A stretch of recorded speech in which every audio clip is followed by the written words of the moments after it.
Hello and welcome to The Big Picture. I'm Tina Jha. External Affairs Minister S Jaishankar met U.S. Secretary of State Antony Blinken in Washington on Friday, their second one after they met on the 3rd of May on the sidelines of the G7 foreign ministers meeting in London. They held talks on various aspects of bilateral cooperation as well as regional and global issues, including COVID-19 relief, vaccine procurement, efforts to strengthen Indo-Pacific cooperation through the Quad, and also the India-China border situation. Both the US Secretary of State and External Affairs Minister Dr. Jaishankar called it a productive meeting. In fact, in a Twitter message, the External Affairs Minister said, the talks have further solidified the India-U.S. strategic partnership and also enlarged our agenda of cooperation. On this edition of The Big Picture, we will analyze with experts the significance of S. Jaishankar's visit to the United States, during which he met top U.S. administration officials, Defense Secretary Lloyd Austin, National Security Advisor, the U.S. Trade Representative, also the Director of National Intelligence, top American lawmakers from both the Democratic as well as Republican parties, and some top American business leaders as well. So to discuss these aspects, I'm joined by two distinguished panelists on the program today. Let me first introduce them to you. I have with me on the show former Ambassador Prabhu Dayal and Professor Harshvi Pant, Head Strategic Studies Program, ORF. Thank you, gentlemen, for joining me on The Big Picture today. Ambassador, let me begin the program today with you. Let's in fact begin by understanding the primary focus and importance of the External Affairs current visit to the United States. Well, Tina, thank you for having me on your show. Of course, it is a very important visit in every sense, because the United States is a very important partner of India. And the External Affairs Minister himself emphasized that he wanted to convey his appreciation for the thriving relationship which we have with the United States and to see how it can be developed further. But you know, the timing of the visit is of extreme importance. It took place when India is battling with the pandemic, with COVID-19. And the most important aspect of the visit was to see how much the United States can come to our assistance in our need of hour. Now, the United States announced that it has given about $500 million worth of assistance to India. This includes masks for medical use, oxygen cylinders, remdesivir. It includes various other things. But what we need very critically at this time are vaccines. There is absolutely no doubt in anybody's mind, including US policymakers, that the crisis in India is very serious. India needs the help of its friends. Now, India has proved a good friend to others when they needed our help.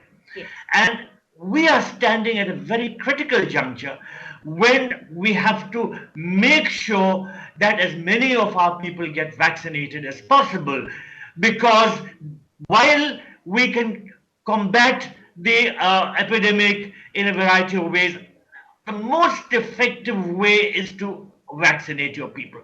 Now, the United States has said that it would be giving vaccine manufacturing the ingredients.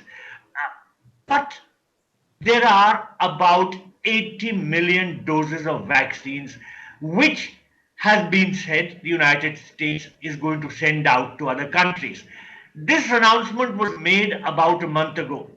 Frankly speaking, if the United States is sincere in its friendship with India, then I, as an Indian citizen, not just as a retired diplomat, hope that the United States realizes the seriousness of the situation in India and gives priority to sending these vaccines to us. You know, nowhere are these vaccines needed as critically as they are in India. And it is well known that about 80 million doses, as I said earlier, are awaiting clearance from the US authorities.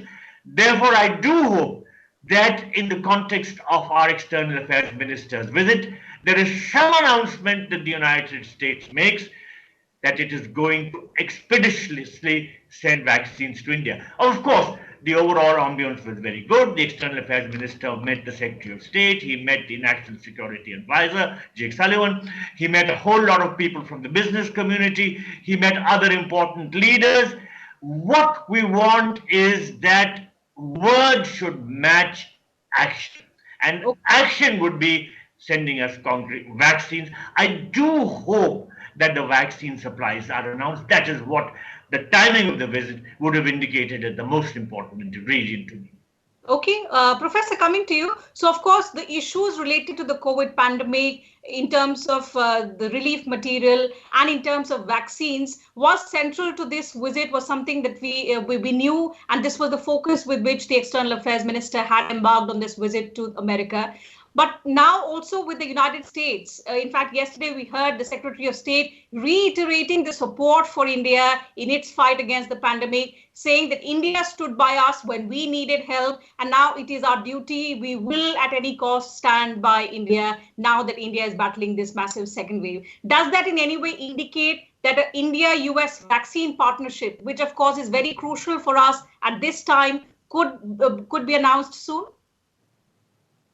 Well, I think some announcements perhaps will come soon because clearly, as the ambassador was mentioning, in the context of 80 million doses that we are told America is going to release to the world, there is some discussion happening around a number of 20 million coming to India pretty soon. So I'm sure that is likely to be announced and that is likely to be operationalized soon. I think what this visit has once again underscored is how important Indo-US relations have become, not simply in the context of their bilateral engagement, but also when it comes to questions of global governance. Now, this is a health pandemic. And one of the aspects of Indo-US partnership today, and you can go back to the Quad statement, is how America can help a country like India in enhancing its manufacturing capacity. So when you're looking at this idea of vaccines and vaccine diplomacy, when you're looking at the notion that India's role in that supply chain of pharmaceuticals is such a critical factor in the way not only India will manage its own crisis, but also the world will manage this broader crisis. So I think that is an interesting development in the larger context of Indo-US relationship in the last few years, where we have seen bilateral engagement, moving on to regional engagement, and now increasingly to a larger multilateral and global engagement, which I think tells you a story about the arc of Indo-US relationship in a very interesting manner. Now, what Ambassador Jaishankar's visit, Minister Jaishankar's visit has done is to once again reiterate how important this relationship is, and also look at some of the wider aspects that emerge out of the present context.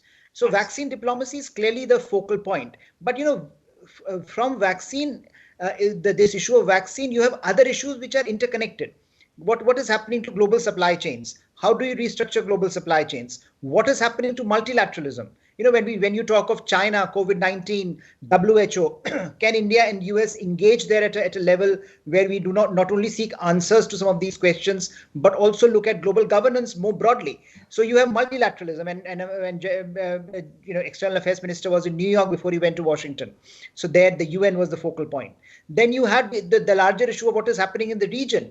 That unless, of course, India is at a very critical stage, but so are many of India's neighbors. And Bangladesh foreign minister, for example, had gone on record telling India that please request Americans to help us. So there is a larger ambit of issues here on the agenda which flow from this present day crisis. But I think this visit was long overdue. This visit was about India and Indian top officials interacting with the Biden administration. And of course, the present crisis is vaccine, but this visit goes much beyond vaccines to the larger issues of Indo-US relationship, which I think the minister's visit has underscored once again. Okay. Master, coming back to you, because Professor rightly said that the supply chain of vaccines and ensuring that, vaccines are made available, not just to India because we need it at this time, but for all our neighbors, for global good. It is a global issue more than being a bilateral one. So on that aspect, we've seen on the issue of vaccine patent waiver, which India has proposed, the United States has supported it. But what is the next step? What is the kind of broader roadmap that will be required to take this forward, and also very quickly, because we have to contain the pandemic at any cost? Well, the roadmap was already set at the Quad summit that the United States and Japan would help India with the manufacture of vaccines, which would then be distributed to countries which needed it in the entire Pacific region, Indo-Pacific region, and that Australia would help in regard to the logistics. So the roadmap was already announced, and I think work is going on, work is in progress. And there is every likelihood, as the US side has indicated, of perhaps an in-person summit also taking place at the in the Quad. There is a lot to be said in favor of using a visit like this for furthering our national and international interests. And surely the External Affairs Minister has done just that, because India and the United States are very important partners in the international arena, not just in the context of the Quad. And a visit of this nature, where the External Affairs Minister was able to engage in a dialogue with several high-ranking US officials, is certainly an indication of the fact that the US is as keen as we are in furthering the dialogue. And the professor rightly mentioned that the New York part of the visit underlined India's growing stature in the international arena, because the External Affairs Minister had a number of meetings, including one with the US Secretary General. That having been said, the fact is that India's international role no one can deny, because India has become a very, very important player on the international scene. I was only trying to focus on the fact that I personally would have expected the US to be more forthcoming and more quick in giving us assistance at this time when we need it. There is no denying the fact that the relationship between the United States and India is proceeding on a good footing. It is proceeding in the right direction. I would only have expected a little more promptness in meeting this particular need, which is of an urgent nature. That was the point I was making, that's all. India already began the vaccine Maitri initiative early on last year. We've seen India has been helping several countries, but now at this juncture, a robust response by allies is needed to meet the current crisis at hand. That's what Ambassador is suggesting. But Professor, you earlier on hinted on the kind of debate that on vaccines, which is likely to implicate all other strands of partnership. And this is something that you've also written in one of your articles about the External Affairs Minister's visit to the United States and why it is critical. How do you see it impacting the other strands of partnership, such as trade, supply chain, also the Indo-Pacific strategic environment, if we talk about, and if we are to meet this challenge, what should be the roadmap, what should be the approach by both the India and the US in the times to come? See, I think, Tina, what I believe is that this moment, from various vantage points, is actually a very important inflection point in global order. So we are looking at every aspect with a certain keenness that was not there before, right? Whether you are looking at how do you restructure supply chains. Now, this conversation started happening in the first wave of coronavirus, and now suddenly it has taken a new turn, because we are in the midst of a second wave where we are trying to figure out with the Americans what can we do. And now, as Ambassador was pointing out, now is the time for America to quickly move on that issue and to make sure that supply chains get, especially on vaccines, they suddenly become much more nimble. They suddenly make India the nodal factor in the restructuring, and India and America can work together in making the supply chains much more flexible and responsive to the times that we live in. And that's something that even External Affairs Minister alluded to in his remarks, that look, this is a supply chain issue, was a big issue, and we have discussed it, and we have found that India and the US are on the same page. So how this impacts our broader discussion beyond vaccines will be an interesting way of measuring where Indo-US relationship is going. Similarly, when you look at multilateralism, global order, you talked of TRIPS and how waiver of some intellectual property at WTO has been India's demand on vaccines. Now, this again is a crucial point, because here India is emphasizing something very different, which comes from India's own historical experience, that India needs to work for the poorest of the poor countries. And at the end of the day, as many leaders have said, unless everyone is vaccinated, no one is safe. So clearly, Americans have done a great job in vaccinating their population. But unless you have a large majority of the wider world getting vaccinated, America cannot live in a fortress. So I think the question here is, how do Indians and Americans work together on this question of what multilateral institutions can offer? Similarly, on the question of China. Now, this is a critical area now that when we are looking at, we talk of Indo-Pacific, we talk of Quad. But if Quad is not able to credibly emerge as a platform where it is taking on vaccine diplomacy at this juncture for the larger good of the Indo-Pacific, Chinese vaccines will come in and fill the void, as we are seeing happening, despite their lack of credibility.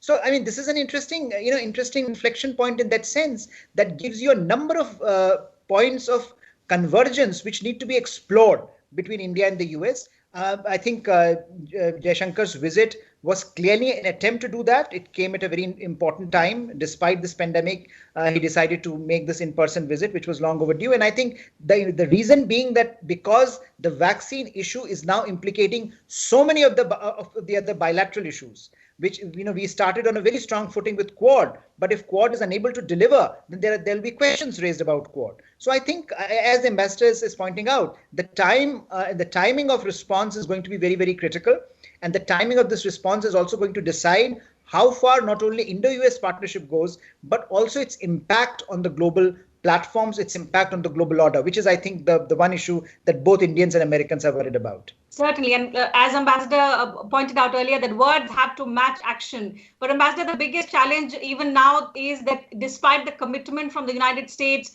to the TRIPS proposal by India, the vaccine majors are still reluctant to let go of their propriety and also the profits. So if we talk about vaccine equity, despite the US supporting us, how do we get these vaccine majors on board? Because as Professor said, until everyone is vaccinated, no one is safe.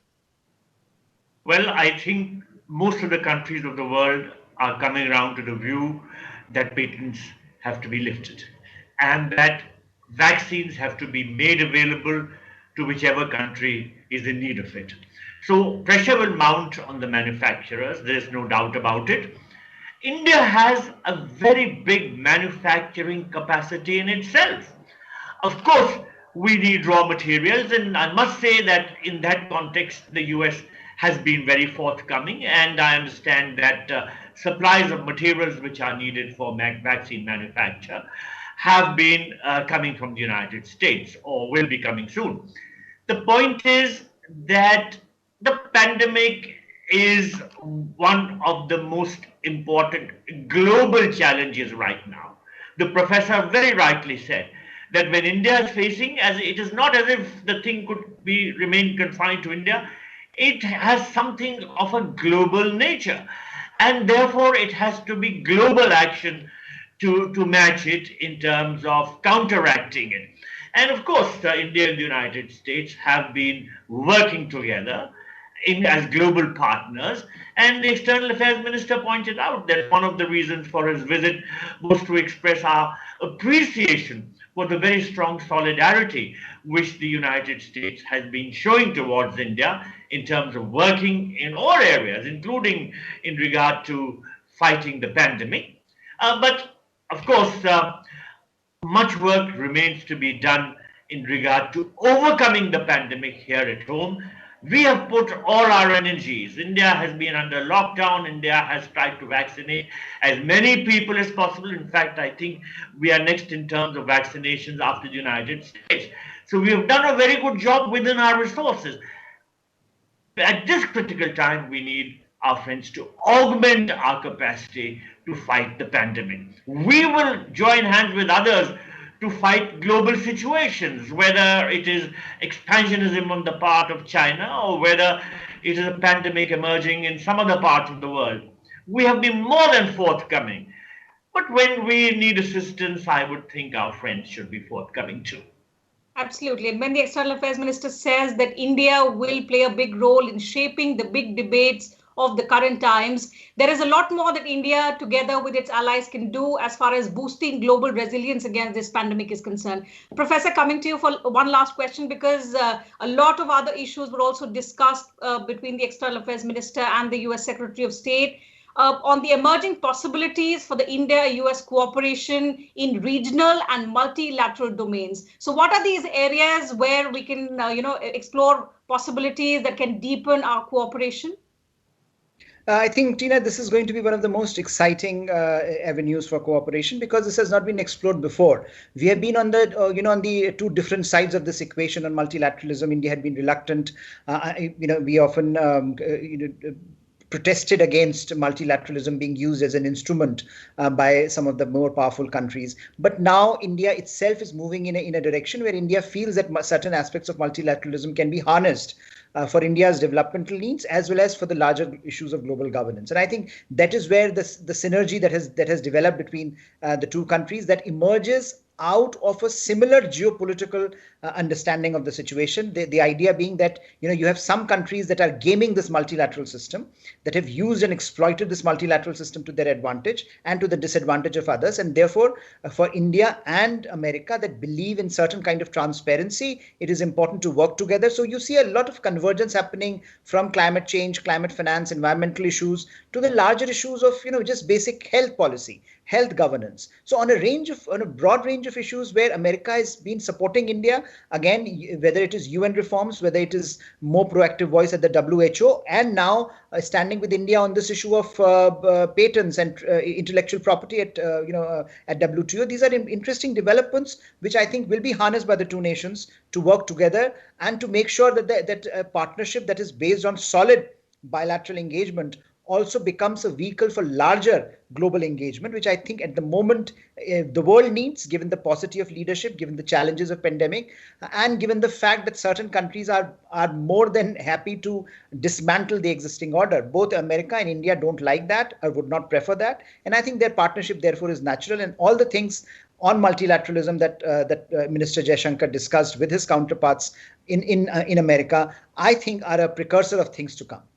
Absolutely. So with those very, very valid suggestions and points made there by our panelists, I'll have to call it a wrap on this edition of The Big Picture. Thank you once again, Ambassador and Professor, for joining us on the program and putting things into perspective for us and our viewers. Pleasure having you on the show. To my viewers, I want to make an appeal as always. The pandemic is still not over yet. We are still reeling under the second wave. So continue to maintain COVID appropriate behavior. Take care of yourselves and prevent your families from being infected. See you again, same time on Monday now. Thank you very much for your time.